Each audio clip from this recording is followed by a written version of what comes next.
যখন কোনো বান্দা সূরা ফাতিহার একটা করে আয়াত বলে আলহামদুলিল্লাহি রাব্বিল আলামিন, সঙ্গে সঙ্গে আল্লাহ জবাব দিয়ে বলেন হামিদানি আবদি, বান্দা তুই আমার প্রশংসা করলি। আর রহমানির রহিম যখন বলে আল্লাহ বলেন আসনা আলাইয়া আবদি। মালিক ইয়াউমিদ্দিন যখন বলে আল্লাহ বলেন মাজ্জাদানি আবদি। এরপরে যখন বলে ইয়াকা না'বুদু ওয়া ইয়াকা নাস্তাঈন পর্যন্ত যখন বলে আল্লাহ বলেন বান্দারে তুই আমার কাছে কি চাস, প্রাণ খুলে চারে বান্দা।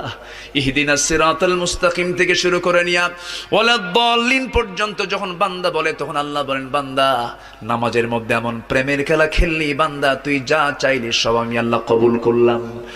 ওই বান্দা যখন রুকুতে যায় আল্লাহ তখন অস্থির হন। ওই বান্দা যখন সিজদায় যাওয়ার জন্য প্রস্তুতি নাই, সমস্ত ফেরেশতাকে ডাক দিয়ে বলেন ও ফেরেশতারা, এই বান্দাগুলো আমাকে দেখলো না, রাসূলকে দেখলো না, কোরআনকে দেখে হাদিসকে বিশ্বাস করে আমাকে খুশি করার জন্য তার সবচেয়ে সম্মানজনক